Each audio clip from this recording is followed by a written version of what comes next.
سحری کھا کر سونے کا نقصان۔ جو لوگ سحری کھا کر سو جاتے ہیں ان کے ساتھ کیا ہوتا ہے خود ہی دیکھ لیں۔ سحری اگر نہ کی جائے تو روزہ رکھا جا سکتا ہے یا نہیں؟ بسم اللہ الرحمن الرحیم۔ حضرت عائشہ کی ایک مشہور روایت ہے، پھر جب مؤذن فجر کی اذان دے کر خاموش ہو جاتا اور فجر طلوع ہو جاتی یعنی صبح کی روشنی پھیلنے لگتی تو آپ صلی اللہ علیہ وسلم کھڑے ہوتے اور 2 رکعت ہلکی یعنی فجر کی سنتیں پڑھتے اور اس کے بعد اپنی دائنی کروٹ پر لیٹ جاتے تھے، یہاں تک کہ مؤذن قیامت کہنے کی اجازت حاصل کرنے کے لیے آپ صلی اللہ علیہ وسلم کے پاس آتا تو آپ صلی اللہ علیہ وسلم نماز کے لیے مسجد تشریف لے جاتے۔ حضرت عثمان رضی اللہ تعالی عنہ سے مروی ہے کہ آپ صلی اللہ علیہ وسلم نے فرمایا، صبح کی نماز کے بعد سورج نکلنے تک ذکر خدائی میں لگے رہنا رزق کے حصول میں زیادہ باعث نفع ہے، اس بات سے کہ مطلب رزق میں دنیا کے کونے کونے میں پھرتا ہے۔ حدیث کا مرتبہ موزن سند میں ابو داؤد سلمان بن عمر سیدنا فاطمہ رضی اللہ تعالی عنہ بیان کرتی ہیں، میں صبح کے وقت سوئی تھی کہ رسول اللہ صلی اللہ علیہ وسلم میرے پاس سے گزرے اور آپ نے مجھے پاؤں سے ہلایا، پھر فرمایا، بیٹی اٹھو، اپنے رب کی طرف سے رزق کی تقسیم میں شامل ہو جاؤ اور غفلت میں شمار لوگوں کی عادت اختیار نہ کرو۔ اللہ تعالیٰ طلوع فجر سے طلوع آفتاب تک لوگوں کا رزق تقسیم کرتے ہیں۔ حضرت انس بن مالک رضی اللہ تعالی عنہ کی روایت، تلاش رزق کی خاطر نماز فجر سے طلوع آفتاب تک مت سویا کرو۔ حضرت انس سے اس کی وضاحت طلب کی گئی تو فرمایا، اس وقت 70 مرتبہ تسبیح تحریمہ استغفار کرنے سے روزی میں برکت ہوتی ہے۔ حضرت علی رضی اللہ تعالی عنہ کی روایت، زمین کی سطح پر کیے جانے والے 3 کاموں کی وجہ سے زمین اپنی تکلیف کا اظہار کرتی ہے، ناحق خون بہانے سے، وہ غسل جو زنا کے ارتکاب کے بعد کیا جائے، اور طلوع آفتاب سے پہلے سونے سے۔ حضرت ابو وائل فرماتے ہیں کہ ہم صبح کی نماز پڑھنے کے بعد حضرت عبداللہ بن مسعود رضی اللہ تعالی عنہ کی طرف گئے اور دروازے سے سلام کیا تو انہوں نے ہمیں اجازت دی، مگر ہم تھوڑی دیر دروازے کے ساتھ ٹھہرے رہے تو ایک باندی آئی اور اس نے کہا کہ تم اندر کیوں نہیں داخل ہو رہے؟ تو پھر ہم داخل ہوئے تو حضرت عبداللہ بیٹھے تسبیح پڑھ رہے تھے۔ انہوں نے فرمایا کہ تمہیں کس چیز نے اندر داخل ہونے سے روکا جبکہ تمہیں اجازت دے دی گئی تھی؟ تو ہم نے کہا کہ کوئی بات نہیں سوائے اس کے کہ ہم نے خیال کیا کہ گھر والوں میں سے کوئی سو رہا ہو۔ تو عبداللہ رضی اللہ تعالی عنہ نے فرمایا کہ تم نے ابھی عبداللہ کے گھر والوں کے بارے میں غفلت کا گمان کیا۔ راوی نے کہا کہ پھر حضرت عبداللہ نے تسبیح پڑھنی شروع کر دی، یہاں تک کہ پھر خیال ہوا کہ سورج نکل گیا ہے تو باندی سے فرمایا، دیکھو کہ سورج نکل آیا ہے۔ متعدد روایات میں ہے کہ اللہ تبارک و تعالی صبح صادق سے لے کر طلوع آفتاب تک مخلوق کے لیے رزق تقسیم کرتے ہیں، یعنی جو لوگ اس پورے وقت میں غافل رہتے ہیں وہ رزق کی برکت سے محروم رہتے ہیں۔ اس حدیث سے یہ بات معلوم ہوئی کہ یہ ممنوعیت صبح صادق سے لے کر طلوع آفتاب تک پورے درمیانی وقت میں سونے میں ہے، اور اس وقت سونا غفلت شمار لوگوں کا رویہ ہے۔ اسی طرح سلف کے طعام کے بھی خلاف ہے۔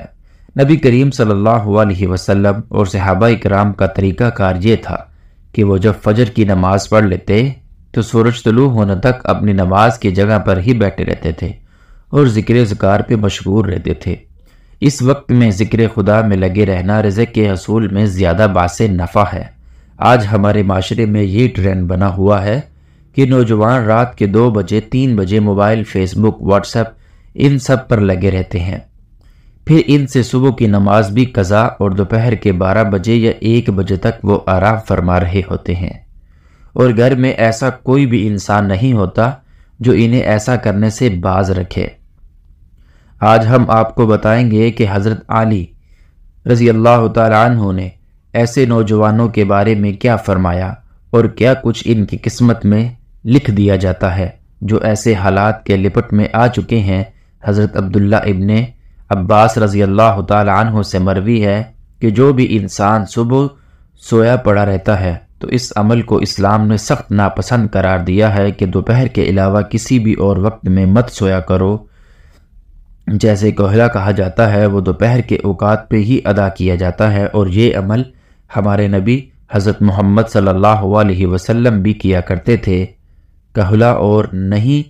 جس میں انسان دوپہر میں پیٹ بھر کر کھانا کھا کر سو جاتے ہیں۔ کوہلا سے مراد وہ عمل جس میں آپ کھانا کھا چکے ہیں یا نہیں، بس تھوڑی دیر آرام کرنا دوپہر کے اوقات میں، تاکہ آپ کا جو باقی کا دن ہے وہ صحیح سلامت گزرے اور آپ کے دن کے باقی حصے میں آپ اچھی طرح اپنے کاموں کو سر انجام دے سکیں۔ حضرت علی رضی اللہ تعالی عنہ نے فرمایا کہ میں نے اللہ کے نبی صلی اللہ علیہ وسلم سے سنا تھا، کھانا کھا کر فوراً سویا کریں، کیونکہ اس سے انسان کے دل میں بھی سختی پیدا ہوتی ہے۔ اور آج کی تاریخ میں تو یہ بات اس حد تک گہرائی تک آ پہنچی ہے کہ یہاں ڈاکٹر کا بھی یہی ماننا ہے کہ اگر انسان کھا کر فوراً سو جاتے ہیں تو وہ دل کے امراض میں مبتلا ہو جاتے ہیں، اور یہی بات 1400 سال پہلے ہمارے نبی کریم صلی اللہ علیہ وسلم نے فرمائی تھی۔ اب آتے ہیں حضرت علی رضی اللہ تعالی عنہ کہ اس ارشاد کی طرف جو انہوں نے فرمایا، جب ایک مرتبہ حضرت علی رضی اللہ تعالی عنہ کی خدمت میں ایک شخص حاضر ہوئے اور فرمانے لگے، یا علی، صبح سویرے جو انسان سویا پڑا رہتا ہے اس کی قسمت میں کیا لکھا جاتا ہے؟ تو جواب میں حضرت علی رضی اللہ تعالی عنہ فرمانے لگے، اے اللہ کے بندے، میں نے اللہ کے نبی صلی اللہ علیہ وسلم سے سنا کہ جو بھی انسان صبح کے اوقات میں سویا پڑا رہتا ہے اور وہ فجر کی نماز بھی قضا کر بیٹھتا ہے، اور یا پھر وہ فجر کی نماز ادا کر کے سو جاتا ہے، تو جب فرشتے آسمانوں سے اس کے مقدر کا رزق لے کر زمین کی طرف آتے ہیں اور وہ رزق انسانوں میں بانٹنے لگ جاتے ہیں تو وہ انسان سوئے ہوتے ہیں۔ اسی وجہ سے وہ فرشتے وہ رزق واپس اپنے ساتھ لے کر آسمانوں کی طرف لوٹ جاتے ہیں، اور جب وہ بندہ نیند سے فارغ ہو کر اٹھتا ہے، بیدار ہوتا ہے، تب ایسے لوگ رزق کی تنگی کی شکایت کرتے ہوئے پھرتے ہیں۔ آپ نے دیکھا ہوگا کہ جب اکثر لوگ رزق کی تنگی کی شکایت کرتے ہیں، آپ ذرا ان سے پوچھ کر دیکھیں، یہ صرف ایک آزمانے کے لیے آپ پوچھیں تو صحیح، آپ جب ان سے پوچھیں گے کہ صبح کتنے بجے اٹھتے ہو تو وہ آپ کو جواب میں لازم یہی کہیں گے کہ ہماری آنکھ تو سویرے کھلتی ہی نہیں، ہم صبح اٹھتے ہی نہیں، اٹھنا مشکل ہوتا ہے ہمارے لیے، لہٰذا یہی وجہ ہے جس کی وجہ سے وہ رزق پر تنگ کر دیا جاتا ہے، اور پھر وہ تنگی اور بے روزگاری کی شکایت کرتے پھرتے ہیں۔ تو آپ سے گزارش ہے کہ آپ صبح سویرے اٹھا کریں، آپ سویرے نماز ادا کریں، اور کوشش کریں کہ مرد حضرات جماعت کے ساتھ نماز ادا کریں، پھر قرآن مجید کی تلاوت کریں، اس کے بعد آپ اپنے دن کی شداوت کریں۔ اب آپ دیکھیں کہ کیسا آپ کا دن گزرتا ہے، آپ کے دن میں برکت ہوتی ہے، اور جو لوگ 12 بجے یا 1 بجے اٹھتے ہیں ان کے حالات کچھ یوں ہوتے ہیں کہ ان کے دن کے کچھ کام بھی انہیں سمجھ میں نہیں آتے، وہ یہ جان ہی نہیں پاتے کہ آج کا دن حالانکہ گزرا کیسے ہے، بلکہ انہیں کچھ کام بھی سمجھ میں نہیں آتا، وہ جو کام کرنے لگ جاتے ہیں اور پھر پلک جھپتے ہی شام اور مغرب کی اذان ہونے لگتی ہے، اور جو انسان سویرے جاگتے ہیں وہ اپنے کام بھی پورے طریقے سے سر انجام دے پاتے ہیں، ان کے رزق میں بھی برکت ہوتی ہے، اور وہ ایک پرسکون اور خوشحال زندگی بسر کرتے ہیں۔ ان کی تندرستگی کی بھی کوئی شکایت نہیں ہوتی کہ وہ کسی بیماری میں مبتلا ہے، وہ تندرست ہوتے ہیں، ہر بیماری سے فارغ ہوتے ہیں۔ رمضان المبارک کے مہینے میں انسان کے صرف کھانے پینے کا شیڈول متاثر نہیں ہوتا، بلکہ سحری میں جاگنے کے سبب دن بھر کی نیند کا شیڈول بھی متاثر ہوتا ہے، جس کی وجہ سے کچھ بے احتیاطیوں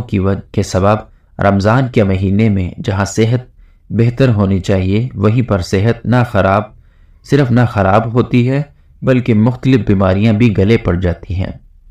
روزہ رکھنا صحت کے لیے بہت بہتر ہے، مگر جو لوگ رمضان میں سینے میں جلن، گیس اور جیسی دوسری بیماریوں کا شکار ہوتے ہیں، ان کا سبب روزہ نہیں بلکہ ان کی اپنی غلطیاں ہوتی ہیں۔ سارے دن کے روزے کے بعد جو لوگ پہلے سے ہی بیماریوں میں مبتلا ہو، ان کی سحر و افطار کی جانے والی کوتاہی ان کے گلے کار بن جاتی ہے۔ ایسی ہی کچھ غلطیوں کے بارے میں ہم آپ کو بتاتے ہیں جو لوگ باقاعدگی سے ورزش کرنے کے عادی ہوتے ہیں وہ سحری یا افطاری کے شیڈول کے سبب پریشان ہو جاتے ہیں۔ ایسے لوگ اکثر سحری یا افطاری کے بعد ورزش کرتے ہیں جو کہ ایک بہت بڑی غلطی ہوتی ہے۔ اس سے ایک جانب تو بد ہضمی کا خطرہ ہوتا ہے اور دوسری اس کی وجہ سے ہڈیوں اور پٹھوں میں درد بڑھ جاتا ہے۔ لہٰذا اگر ورزش کرنا ضروری بھی ہو تو اس لیے کی جائے سب سے بہترین وقت سحری سے پہلے کا وقت ہوتا ہے، کیونکہ اس وقت میں انسان کا معدہ خالی ہوتا ہے اور صحت کے لیے بھی بہتر ہے۔ کچھ لوگ رات میں دیر سے کھانا کھا کر سو جاتے ہیں اور نیند کی وجہ سے سحری نہیں کر پاتے۔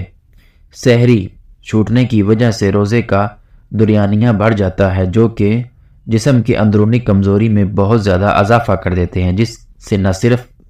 چہرے کی چمک دمک مدم پڑ جاتی ہے بلکہ قوت مدافعت میں بھی کمی واضح ہوتی ہے۔ اس وجہ سے بہتر یہی ہے کہ سحری کے وقت بھلے ہی ایک گلاس پانی کا ایک کھجور ہی کیوں نہ لے لی جائے مگر لازمی طور پر سحری کی جائے۔ افطار کے بعد پیٹ میں جب دن بھر کے اندر غذائی جاتی ہے تو انسان سستی کا شکار ہو جاتے ہیں۔ اکثر لوگ افطار کے بھاری بھر کم کرنے کے لیے سونے لیٹ جاتے ہیں اور ایسی ہی غلطی لوگ سحری کے وقت بھی کرتے ہیں اور کھاتے ہی سو جاتے ہیں، جس کی وجہ سے رمضان کے بعد ایسے لوگ موٹاپے کا شکار ہو جاتے ہیں یا پھر ان کے خون میں کولیسٹرول لیول بڑھ جاتا ہے جو کہ بیماری کا سبب بن سکتا ہے۔ اللہ پاک ہمیں دین کی سمجھ نصیب فرمائے اور ہمیں نیک کاروں میں شامل کرے، آمین۔ ناظرین، کومنٹ باکس میں اللہ تعالیٰ کے 99 ناموں میں سے ایک نام ضرور ٹائپ کریں۔ اللہ آپ کا حامی